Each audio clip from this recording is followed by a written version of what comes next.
કવિરાજ રામદે વિરમદે હજી નાના બાળ છે કવિરાજ. શું રાજપૂત ની વાત તમે ભૂલી ગયા છો? નાનું છે પણ નાગનું બચ્ચું છે.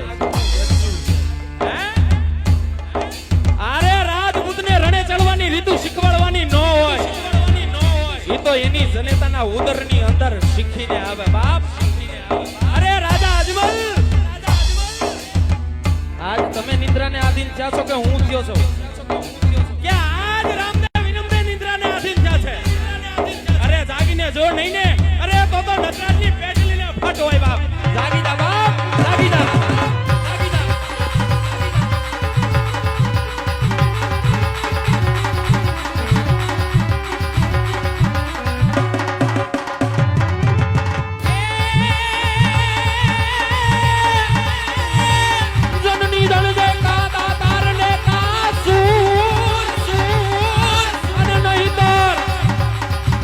નહીતર રે તું